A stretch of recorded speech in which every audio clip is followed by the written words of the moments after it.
Olá, deixai que venham a mim as criancinhas. Se Jesus pediu para que deixassem que fosse até ele as criancinhas, eu lanço uma pergunta para você hoje. Por qual motivo você não deixaria também que a sua criança interna emergisse e você pudesse conversar com essa criança? É esse convite que eu faço esta noite, para que a gente possa entrar em contato com algumas memórias da nossa infância, para que a gente possa entrar em contato com essa criança interna que habita dentro de nós.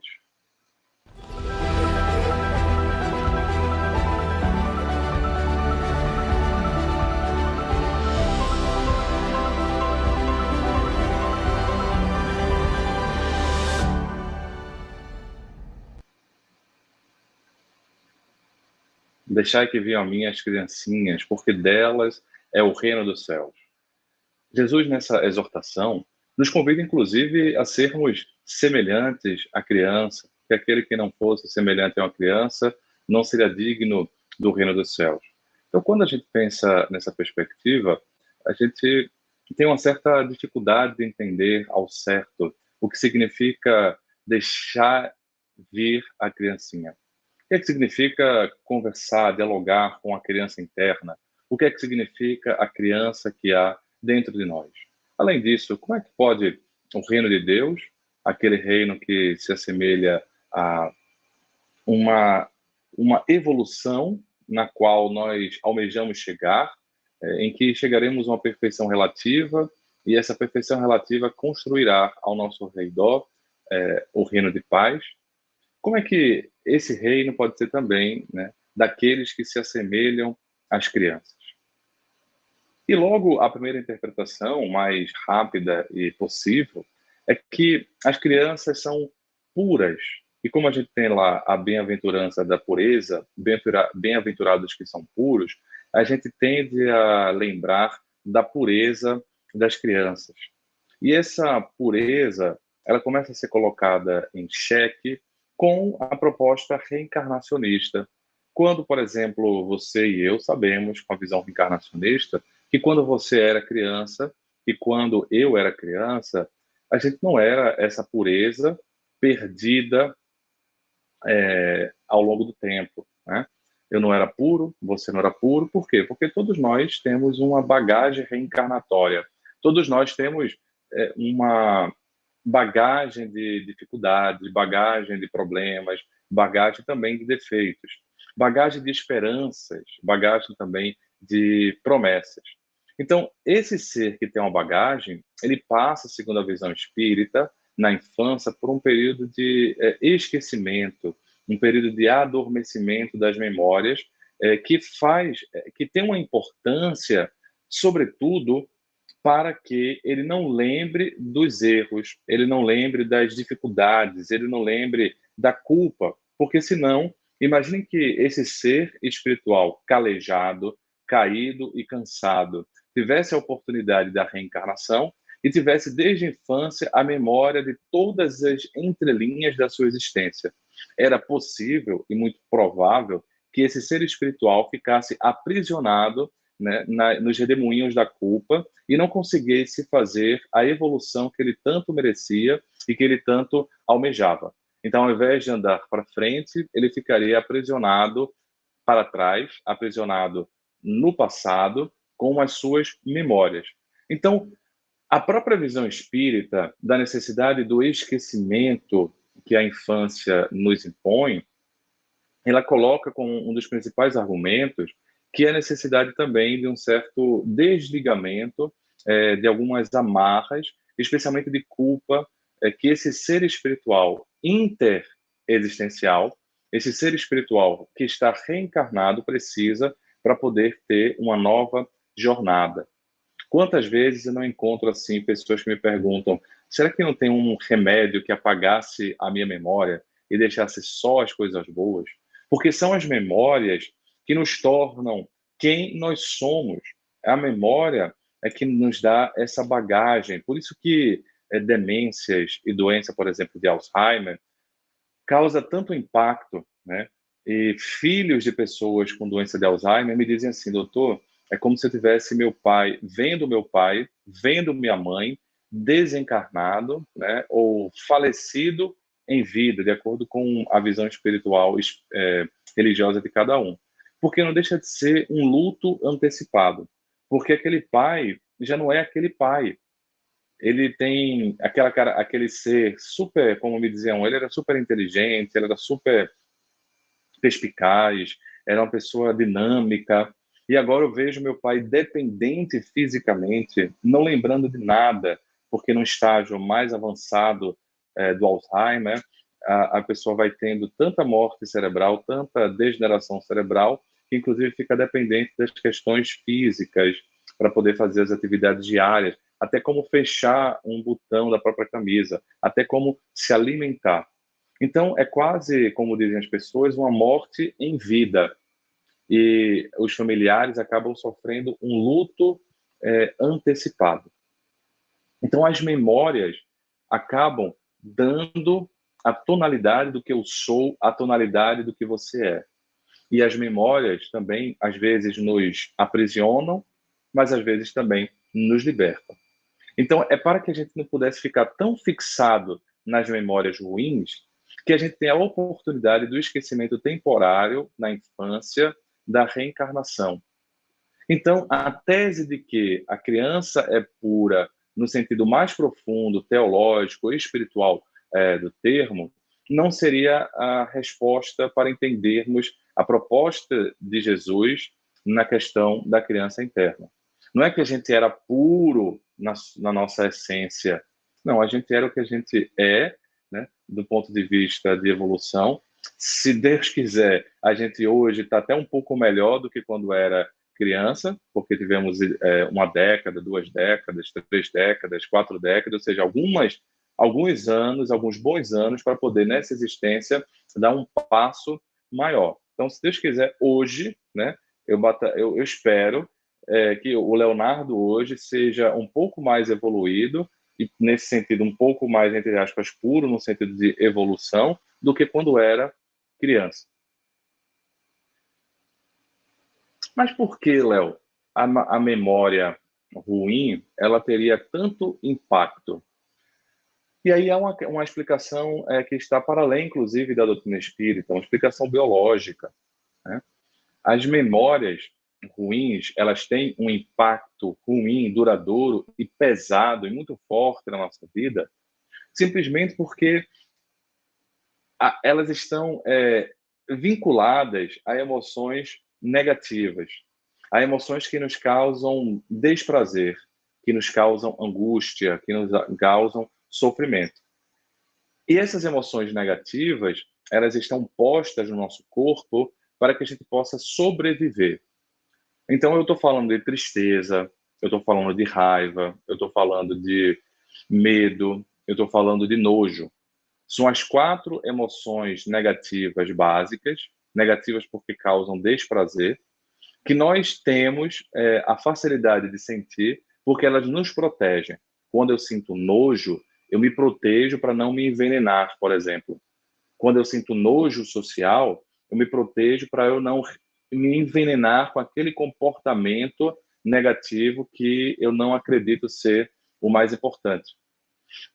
Ou aquele comportamento social que eu acredito que não é bom para a minha evolução. Então, sinto um nojo social. Quando eu sinto medo, eu também me protejo da minha sobrevivência. Quando eu, de certa forma, sinto tristeza, eu também me protejo. Imagine alguém que tem a dependência química. Se essa pessoa não sente tristeza pela dependência química que ela tem, em nenhum momento ela nunca vai mudar o comportamento. Ela vai continuar naquele comportamento viciado, porque ela não sente uma tristeza pelo que ela está causando nela ou nos familiares. Então a tristeza também protege. E a raiva protege? Também protege. É a partir da raiva que nós temos uma atitude afirmativa do que nós somos, do que nós queremos. É a partir da raiva que a gente constrói uma assertividade. Então, todas essas linguagens, embora sejam linguagens básicas, portanto primitivas, são linguagens de sobrevivência. E antes de nós, digamos assim, vivermos em plenitude, A gente precisa sobreviver. Então, a sobrevivência é como se fosse um pré-requisito para a vivência de uma plenitude, vivência de alguma coisa mais profunda. Então, nessa perspectiva, as emoções negativas, elas têm uma importância de gravar na nossa cabeça memórias que nos dizem, olha, não segue aquele caminho não, porque aquele caminho te fez sofrer. Olha, não se junta com aquele comportamento, com aquelas pessoas da forma muito profunda, porque se você se juntar fazendo as mesmas coisas que ela, você também vai ter um sofrimento. Então, as emoções negativas, elas estão ligadas à sobrevivência. E é por isso que elas têm uma importância tão intensa e por isso que elas deixam uma marca tão profunda, que a gente precisa muitas vezes de uma nova existência para poder ficar um período sem ter contato com essas emoções mais densas, essas memórias mais pesadas, para a gente poder sonhar, para a gente poder se encantar, para a gente poder ter mais esperança. E aí ser mais envolvido com as emoções positivas. E é curioso que das emoções básicas, a emoção básica positiva que existe é a alegria. Então, nós temos 6 emoções básicas, ou seja, emoções que são naturais, que todos nós temos desde criança, desde pequena idade, né? Então, 4 são ruins, assim, no sentido de serem desprazerosas, mas não significa que sejam ruins porque causem consequências só ruins, não, elas causam consequências até positivas de comportamentos de proteção, de mudança, eventualmente até de evolução, tristeza, raiva, nojo e medo. Temos uma emoção mais neutra, que é surpresa, nem é boa nem é ruim, mas potencializa as outras. E temos uma emoção positiva, que é a alegria. Então, inclusive, eu faço um convite para você conhecer o Espiritismo Play, em que a gente fez uma temporada inteira só adentrando em todas as emoções, fazendo um link entre o biológico, o espiritual, o psicológico, tá? Que seria como lidar com as emoções. A gente aprofunda isso que a gente está resumindo aqui. Mas então nós temos só uma emoção básica positiva, que é a alegria. Então veja, se a gente tem 4 emoções negativas e só uma emoção positiva, é muito mais fácil a gente sentir as emoções negativas do que a alegria. Então, de fato, né, os artistas têm razão, as pessoas têm razão ao dizer que é muito mais fácil sentir tristeza, raiva, né, se sentir com emoções negativas do que alegria. É porque você só tem uma. Por quê? Porque antes de viver em plenitude, que seria uma emoção mais positiva, a gente precisa sobreviver. Então, as emoções negativas, elas têm uma importância. Então, veja que essa infância não é sinônimo de pureza, por causa dessa questão da bagagem. Essa infância é uma oportunidade de a gente se desapegar, né, por um tempo dessas memórias traumáticas reencarnatórias, que estão ligadas às emoções mais pesadas, mas é também um tempo em que a gente tem mais contato com as emoções positivas, a alegria. E aí, deixai vir a mim as criancinhas. É preciso que essa criança alegre, que sentiu uma época com mais facilidade alegria, possa emergir dentro de nós nesse momento de vida, para que a gente caminhe para a plenitude. Então, essa criança que não era pura, não é pura na sua completude do termo, mas que sentia com mais facilidade alegria, precisa emergir dentro de nós. E por mais que você imagine que você não era uma criança tão alegre assim, é porque você está lembrando de um período da sua vida só. Um período que foi marcado de traumas, de dores, de emoções negativas, que fica mais guardada na tua cabeça. Mas eu posso afirmar com total tranquilidade e total clareza que se você está vivo, reencarnadamente falando, tá? Porque vivo você está desencarnado ou encarnado, mas vivo encarnadamente falando, você está com o corpo, assistindo com o corpo o que a gente está falando, É porque você também tem memórias boas. É porque você também tem memórias positivas. É porque você também teve a capacidade e a possibilidade de sentir emoções positivas nesse período da infância. Se você acha que sua vida é um mar de lágrimas, imagine nas outras reencarnações. E esse período da infância foi um intervalo de sorriso, um intervalo, né? Um interlúdio de alegria para você poder dar um novo passo, para eu poder dar um novo passo. Porque se a gente só tivesse amargura, só tivesse emoções ruins, só tivesse memórias ruins, a gente não conseguiria sobreviver. Como aquele jovem que eu vi numa reportagem na época que me tocou muito. Ele era um menino gavião, né? Na verdade, eu era gavião, era falcão o nome que colocava-se, mas era um menino do tráfico de drogas. Era uma criança que levava a droga do traficante até o consumidor, até o comprador. Então, essa criança era entrevistada, né, por um repórter que era, na verdade, um músico, um MC, e perguntou para ela: quantos anos você tem? Obviamente não mostrou no rosto da criança, e aquela criança respondeu: eu tenho 6 anos. 6 anos de idade já estava nessa função, muito precocemente nessa função. Então, o cantor, repórter, perguntou: você não tem medo de morrer? Primeiro que já é uma pergunta que uma criança tem dificuldade de entender totalmente. Ela fala brincando, sabe? Ela não sabe exatamente o que é a morte. Mas essa criança de 6 anos sabia exatamente o que era a morte e sabia exatamente o que era a crueldade da vida, o lado cruel da vida. Porque essa criança respondeu assim: tenho não. Morre eu, nasce um pior do que eu. Então veja que resposta amarga, triste. E provavelmente essa criança não viveu muito tempo. Porque uma criança que está no tráfico de drogas tem uma vida muito curta. Quer seja porque morre baleado, quer seja porque morre assassinado, quer seja porque essas memórias ruins, né, assassinam todo tipo de esperança.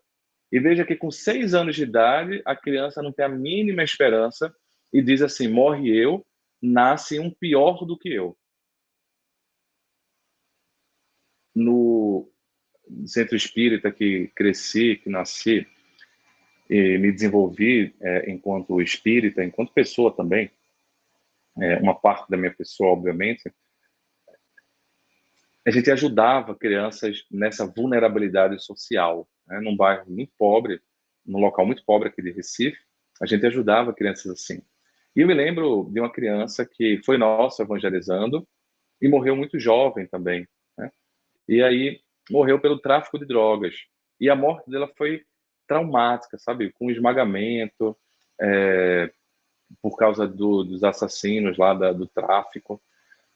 E o irmão dele tinha visto, o irmão dele viu. E o irmão ficou extremamente amargurado.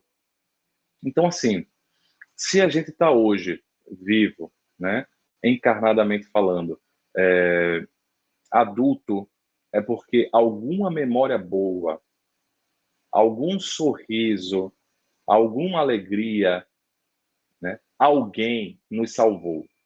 Algo ou alguém salvou a nossa infância, a nossa juventude, para a gente poder sobreviver e estarmos aqui tentando viver de outra maneira.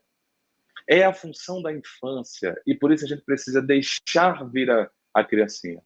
Porque para não ter contato com essas memórias ruins, a gente também vai ficando desmemoriado e não vai tendo contato com as nossas memórias boas. Mas se a gente fica desmemoriado, a gente fica desvitalizado. A gente morre antes de morrer. A gente perde a vida antes de perder. Então, para podermos sorrir com a nossa infância, a gente precisa também fazer contato com esse lado difícil. E, portanto, sem aquela idealização da pureza, de que na infância eu era totalmente feliz, mas sim pegar aquela característica. Veja que existe o sorrir social, né? A criança é muito pequenininha, estou falando de bebê, ela tem um reflexo do sorriso social. né, para poder ser cuidada. Porque imagina se já fosse um bebê sisudo, né, que só fizesse careta, não sorrisse. A gente adulto também, né, sisudo, amargo, não cuidava do bebê. Então, o bebê, para se proteger e para inspirar cuidado, tem o sorriso. A alegria, portanto, faz parte do nosso DNA. A alegria faz parte do nosso lado biológico, do ser que somos, da nossa criança, que precisa ser resgatada e revitalizada. E aí tem uma perspectiva fundamental da gente pensar, deixar vir a minha criancinha. A gente poder agora, adulto, da mesma forma que agora a gente tem a capacidade de colocar no colo uma criança bebê, a gente ter mais coragem de olhar a nossa história e, sem ser tão carrasco conosco, nos acariciar para que a gente possa, daquela criança ferida, gerar uma criança feliz, né? Como alguns colocam, uma criança dourada na metáfora de Jung. Ou seja, uma criança que se sente um pouco mais liberta. Porque, do ponto de vista psicológico, é nessa etapa que a gente forma as nossas crenças nucleares, né? Do ponto de vista da psicologia cognitiva. A visão do que a gente é. É nessa etapa da infância, adolescência, que a gente vai criando essa visão do que nós somos. E, obviamente, os xingamentos, os traumas, as dificuldades vão criando a sua marca na memória. Mas é preciso um esforço para lembrar também daquelas pessoas que disseram o contrário. Se várias pessoas na vida disseram que você não é capaz, é provável, muito provável, que teve alguém que mostrou o contrário, que você é capaz. E é por isso que você é capaz de estar aqui hoje, vivo, encarnado. Se várias pessoas disseram que você não era útil, existiu alguém que mostrou, porque simplesmente lhe amava, simplesmente cuidava, lhe acariciava, que você tem uma utilidade. É esse deixar a ver as minhas criancinhas, né, que a gente precisa entender.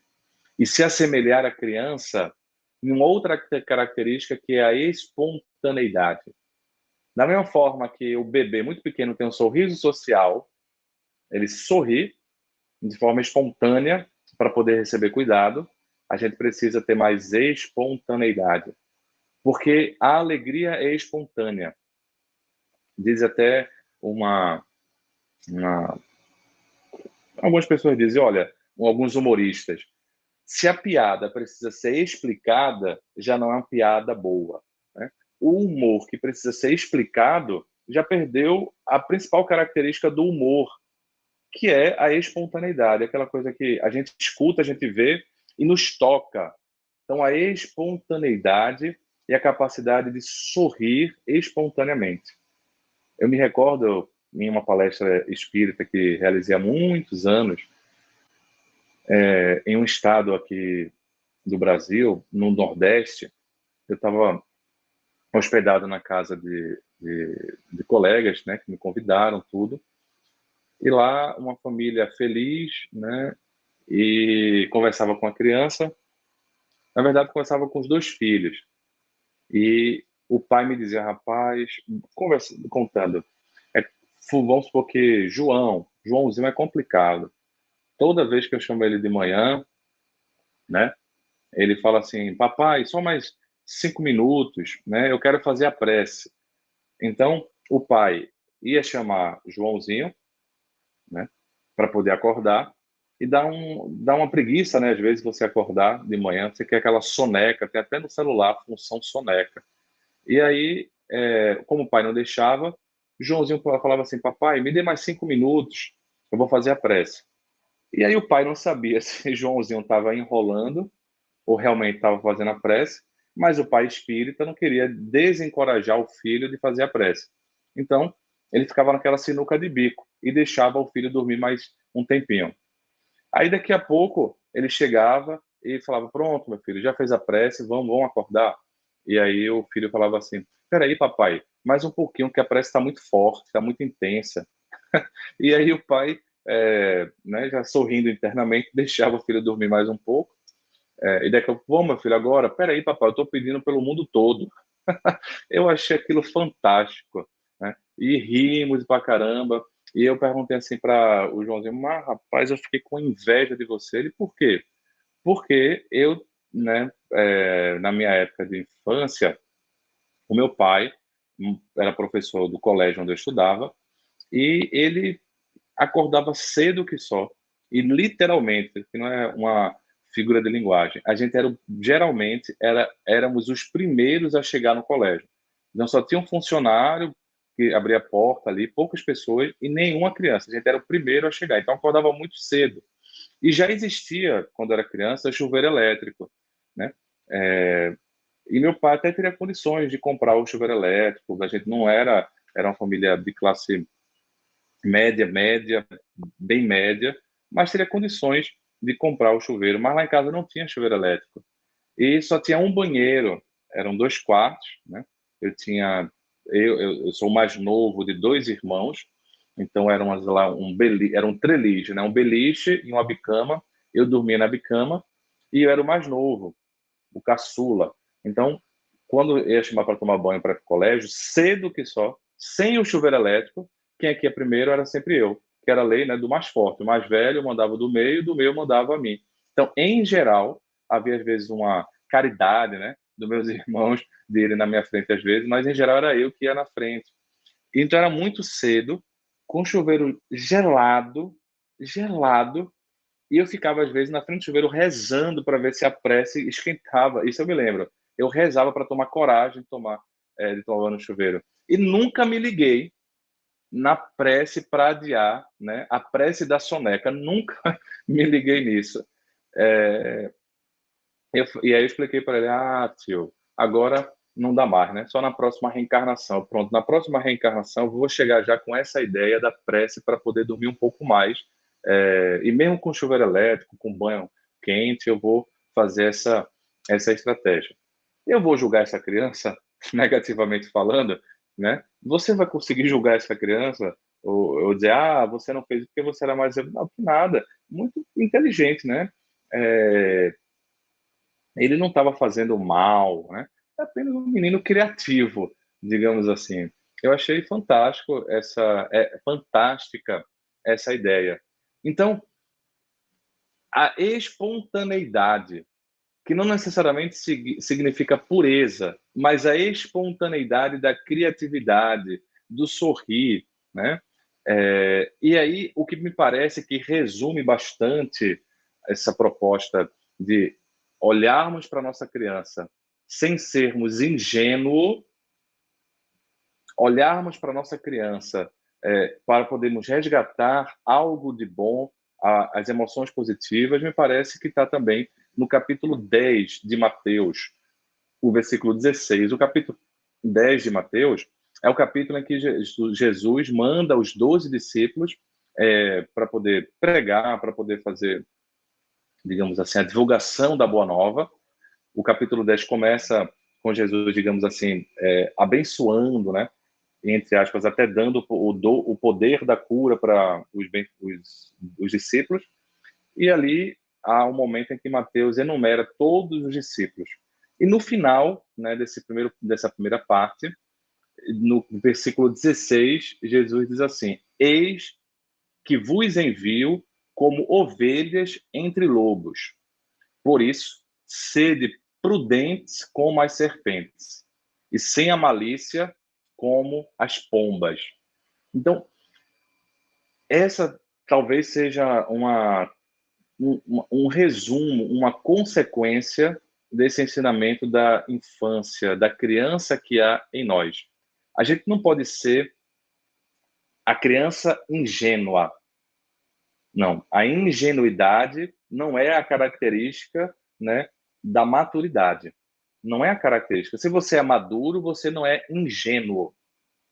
A maturidade está mais com a perspicácia da serpente. A maturidade, com a perspicácia, vem a prudência.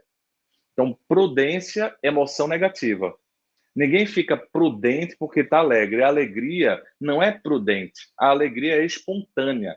a alegria é saltitante. Quando a gente está alegre, a gente sorri, né? A alegria não é a alegria que nos dá prudência, é o medo, o nojo, sabe? É a tristeza. São essas emoções negativas que nos dão prudência. Então, sede prudentes como a serpente. E a prudência da serpente é o que, olha, eu estou aqui olhando. Se você me der o bote, eu dou o bote. Mas Jesus não falou para a gente dar o bote como a serpente, né? Só ter a prudência e não a agressividade venenosa. Ele não falou isso. É a prudência, ou seja, o comportamento de ser sagaz, de ser perspicaz, né? De ser esperto, mas sem ser esperto, como a gente às vezes coloca na malícia, que aí vem o outro complemento, mas sem a malícia das pombas, ou seja, sem a malícia como as pombas. Então, a leveza da pomba, a alegria nos deixa leve. Quando você está alegre, você está leve. Então, a imagem é muito interessante, né? A serpente que está rastejando, que está presa na terra, que são as emoções negativas que se guardam, se afincam na sobrevivência, e a pomba, a ave que voa, que nos dá leveza. Então, portanto, a alegria seria a emoção positiva, né, nessa comparação, nessa metáfora que a gente está aqui criando, né, nessa exortação de Jesus, da postura que Jesus recomenda os discípulos estarem. Que a nossa maturidade, que o passar dos anos nos deixe prudentes, nos deixem inteligentes, perspicazes, mas não nos deixem amargos, nem peçonhentos. Não é isso. Nos continue deixando leves, como a ave que pode voar, como a ave que é usada algumas vezes, né? No exemplo que Jesus quer falar sobre a ansiedade, né? Em que ele fala assim, olha, observai os lírios do campo e as aves do céu. As aves simbolizam esse voo da vivência plena, mas não dá para viver plenamente sem a segurança de andarmos no chão, né? Ou seja, sem essa prudência. Porque os discípulos estão lá, pregando ao mundo. Antes do versículo 16, logo antes, ali no versículo 14, salvo engano, Jesus coloca, olha, se você for uma casa, né, em uma cidade, e não receberem o vosso ensinamento, não fica ali preso, né, querendo convencer e tal. Vai, né, e sacode os pés, né, sacode o pó dos vossos pés e continua, né, até o cancioneiro popular diz assim, levanta, sacode a poeira e dá a volta por cima. O cancioneiro popular diz isso e a Bíblia, né, o Evangelho de Mateus coloca, não fica ali continuando, né, e nem se torna, sabe, porque às vezes a gente, digamos, a título de salvar os outros, a gente acaba se igualando às podridões que a gente vê no mundo. Não, mas eu estou aqui para salvar os outros. A gente, às vezes, não tem essa capacidade, né? Porque senão a gente, ao invés de ficar prudente, se torna peçonhento, né? Se torna também venenoso.